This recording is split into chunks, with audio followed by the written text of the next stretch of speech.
2.5 महीने 3 महीने पूरे होने को है, पाकिस्तान भर में एक जलसा तक नहीं कर सका, और हम जलसे करना चाहते हैं। हमारे गर्दनों पे इन्होंने खंजर रखे हुए हैं। इलेक्शन शेड्यूल आ चुका है और सिर्फ पाकिस्तान तहरीक इंसाफ पे कदगन है। ये इन अदालतों को नजर नहीं आ रहा है। मरवत साहब, ये बताएं कि आपने सारी अदालतों को मुर्द इल्ज़ाम ठहराया है। पेशावर हाई कोर्ट से आपको क्लियर कट इंसाफ मिल रहा है और यूँ लग रहा है कि पेशावर हाई कोर्ट बाकी अदालतों से एक अलग स्टांस लेके खड़ी है। पेशावर हाई कोर्ट को आप कैसे देखते हैं? इंसाफ तब हो, ये मैं आप सबको समझा दूं, पेशावर हाई कोर्ट अपनी ड्यूटी कर रही है, कोई एहसान नहीं कर रही है। इसी की तनख्वाहें में लेते हैं, इसीलिए ये मसनद नशीन है। कोई ग्रेस तो नहीं है अगर मुझे मेरा हक मिलता है। पेशावर हाई कोर्ट की वाहिद खूबी यह है कि डरी नहीं है, सरेंडर नहीं हुई है। बाकी मैं आपको अर्ज कर दूं, मुल्क में ये तवाइफुल मलूकी न होती अगर अदालतें जो हैं कानून के साथ खड़ी रही थी। क्यों करे आईजी की जरूरत होती है बिला वजह, उसकी पुलिस जाती है जमशेद दस्ती के घर में, बिला वजह मुझे लाहौर हाई कोर्ट के सामने उठाया जाता है। हाई कोर्ट 5 मिनट बाद कहती है गलत फैसला था गिरफ्तारी का। ये कानून है, जिसने मुझे गलत अंदर किया उसको बुलाओ ना, उसको भी अंदर करो। ये इंसाफ है, ये इंसाफ है। 14 दफा अली मोहम्मद खान को गिरफ्तार किया गया, 17 दफा शहरियार अफरीदी को गिरफ्तार किया गया रिहाई के बाद। ये कैसे अहकामात है आपके? जेल से बाहर निकलते हैं फिर मजाल क्यों है? ये पंजाब के आईजी, केपी के आईजी, ये पेशावर हाई कोर्ट की जिम्मेदारी थी। पेशावर में इन्होंने हमारे साथ कम किया, रास्ते काटे, रोड काटे, पुलें गिराई, हर जगह पे मुझ पे पर्चे किए, हमारे वर्करों को उठाया, अगवा बराए प्रेस कॉन्फ्रेंस हुए। ये हाई कोर्ट की जिम्मेदारी थी ना कि आईजी को कठेरे में खड़ा करते और अगर अमल दरामद नहीं हुए तो उसको जेल में भेजते। इंसाफ तब होता, ये इंसाफ नहीं है। मुझे छोड़ दिया, छोड़ना तो बनता है ना, मैंने कुछ किया नहीं है। जमशेद दस्ती के हवाले से तस्दीक कर लें कि उसके ससुराल वालों ने कहा है कि उनकी बेटी के ऊपर कोई जुल्म नहीं हुआ, जमशेद दस्ती ड्रामा कर रहे हैं। ऐसे बहुत सारे ससुराल वाले बाद में आ जाते हैं, तो लिहाजा ऐसे ससुरालियों की और नवाज शरीफों की बात फिर ज़हन में नहीं लगती है। आगे कोई सवाल?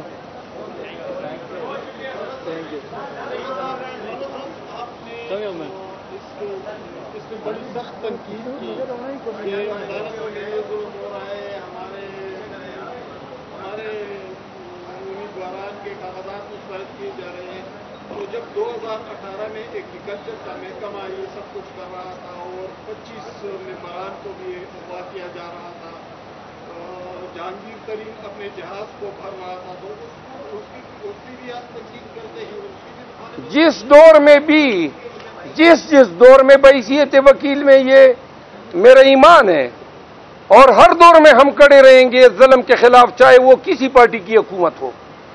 पहली बात। दूसरी बात यह है कि उस वक्त भी कानून की हुक्मरानी की कमजोरी थी। अगर ये तरीन जो है जहाज भर भर के ला रहा था, मैं ये कहना चाहता हूं पाकिस्तानियों को ये समझ लेना चाहिए कि कानून में पेमरा जो है मीडिया को रेगुलेट करता है, उनके तमाम अफाल को सजाएं भी देता है, जजा तो वो देते ही नहीं है। अब आप ये देखें कि पाकिस्तान में अवाम के हकूक की पामाली से रोकने का इख्तियार, यानी अगर मुझे कोई गलत गिरफ्तार करता है तो ये आर्टिकल 9 की खिलाफ वर्जी है। मुझे कोई कानून के मुताबिक ट्रीटमेंट नहीं देता है तो आर्टिकल 4 की खिलाफ वर्जी है। कोई मुझे मेरी ठाई से खींचता है, मेरे गर्दन में हाथ डालता है तो आर्टिकल 14 की खिलाफ वर्जी है। कोई मेरे जलसे में शिरकत से मुझे माने करता है तो यह आर्टिकल 19 की खिलाफ वर्जी है। कोई मेरी तफरीक करता है पीपीपी या पीएमएलएन और पीटीआई में तो आर्टिकल 25 की खिलाफ वर्जी है। इस आईन के इन बुनियादी हकूक की इन्फोर्समेंट का हक आला अदलिया को है। तो अगर ये इन्फोर्समेंट में कामयाब होते तो ये मुल्क में ये होता। सिर्फ इससे मसला हल नहीं होना है कि आप मुझे मेरी डिस्क्वालिफिकेशन खत्म करके मुझे उम्मीदवार बना दें। जिस बदबख्त रिटर्निंग अफसर ने यह गलत ऑर्डर किया है उसको कठेरे में खड़ा करके سزا دینی چاہیے تاکہ لوگ عبرت کریں۔ اسلام آباد میں پولیس کیا کرتی رہی؟ ایک دفعہ ایک ایس پی آئی جی کو اسلام آباد میں جیل بھیج دیتے، دوسرے سبق سیکھتے، بھائی یہی جناب اچھا جی بیل آپ کو دے دیتے، وہ بیل تو میرا حق ہے، کسی کا احسان تو نہیں ہے مجھ پہ۔ شیر افضل مرود صاحب، آپ نے کہا ہے کہ آپ کو خدشہ ہے کہ الیکشن تاخیر کا شکار ہو سکتا ہے، کچھ بھی ہو سکتا ہے، کس بنیاد پہ آپ کو خدشہ ہے کہ الیکشن تاخیر کا شکار ہو؟ بنیاد تو عوام ہے، عوام نے ان کو منہ نہیں لگانا ہے، تو لہذا عوام ان کے پاس نہیں ہے، ووٹ ان کے پاس نہیں ہے۔ 8 فروری ان کا یوم احتساب ہے اور ان کے لیے یوم قیامت ہوگا۔ یہ 8 فروری کو عوام کو ووٹ ڈالنے تب دے گی جب پی ٹی آئی نہیں ہوگی، اور پی ٹی آئی جو ہے قانون کے مطابق یہ سب کچھ کر سکتے ہیں، آئین نہیں لکھ سکتے ہیں، یہ ہمارے حقوق ہیں، عدالت پابند ہے کہ ہماری ان حقوق کو ہمیں دلائیں، انفورس کرائیں۔ جب تک 1973 کے آئین کے بنیادی حقوق کا چیپٹر اس حالت میں ایکٹیو ہے، تب تک جو ہے پی ٹی آئی کو کوئی باہر نہیں رکھ سکتا ہے۔ بلے کا نشان نہ ملا۔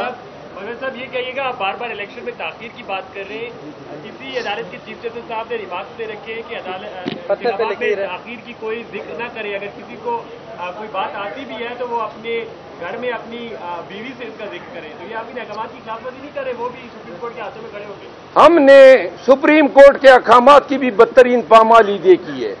تازہ ترین 14 مئی کا فیصلہ آپ کے سامنے ہے۔ 14 مئی کو سپریم کورٹ، اسی سپریم کورٹ کا فیصلہ ہے، پامال ہوا۔ کیا ہوا؟ نہ کہ صرف پامال ہوا، یہاں پہ دھرنا دیا گیا، ججوں کو سلواتی سنائی گئی، گالیاں دی گئی، اور نون نے یہ وتیرہ بنایا ہوا ہے کہ تھوڑا سا کوئی جج انصاف کرنے کی جرت یا ہمت پکڑ لیتا ہے تو آگے سے اس جج کے خلاف نام لے کے یہ جناب عرضہ سرائیاں کرتے ہیں۔ اعلیٰ عدلیہ کو چاہیے کہ جو بھی جج کا نام لے کے اس کے جوڈیشل کنڈکٹ پہ بلا جواز یا بدنیتی پر مبنی تنقید کرتا ہے، ان لوگوں کو کٹہرے میں کھڑا کرنا چاہیے۔ اس وقت بندیال صاحب شہباز شریف کو کٹہرے میں کھڑا کرتے توہین عدالت میں، یہ سلسلہ تھم جاتا۔ جب آپ راستہ دیں گے تو پھر یہی حالت ہوگی۔ عدلیہ کی بے توقیری جو ہے آج تک جاری ہے، اور آپ جو فرما رہے ہیں کہ چیف جسٹس صاحب نے یہ کہا ہے کہ پتھر کی لکیر ہے کو ہم گوا رہے ہیں، ہم اس پتھر پہ بنائی گئی لکیر کو 8 فروری تک دیکھنا چاہتے ہیں۔ اللہ کرے یہ پتھر کی لکیر ہی رہے، 14 مئی کا فیصلہ نہ ثابت ہو۔ صاحب یہ بتائیں کہ پی ٹی آئی کے کچھ جو رہنما ہیں، آروز نے بڑی شفقت بھی کی ہے ان کے ساتھ، بابر اعوان ہیں، لطیف کوسا کے کاغذات منظور ہوئے، اس کے علاوہ امن ایوب ہیں، تو ان کے لیے کوئی تعریفی کلمات کہیں گے؟ جی، جن ریٹرننگ آفیسر نے کاغذات کی نامزدگی چند ایک کے اگر منظور کیے ہیں تو یہ کوئی شفقت نہیں ہے، اور جو دوسری طرف کے سینکڑوں چھوڑوں کے ایکسپٹ کیے ہیں وہ بھی تو آپ سامنے رکھیں۔ اور بابر اعوان، لطیف کوسا یا بہت سارے یہ بڑے چوٹی کے وکیل ہیں، تو لہذا ان کو پتہ ہے کہ اگر دیکھیں ڈسکوالیفیکیشن کے لیے کوئی قانونی جواز تو دینا ہوتا ہے، کوئی ایک جواز تو دے رہے ہیں نا۔ میرا جواز انہوں نے دیا ہے، اور آپ سب یاد رکھیں، میں خود جاؤں گا ہائی کورٹ میں، اساروں کو ہائی کورٹ پوچھے گی کہ بھائی ان بجلی کے کنیکشنوں کا اس سے کیا تعلق ہے، کوئی جواب بنے گا اس کے ذہن میں یہ جرم ہے، فراڈ ہے، چیٹنگ ہے اس محکمے کا بھی اور آر او کی ملی بھگت کے ساتھ ہے۔ میں آپ سب کا بہت مشکور ہوں۔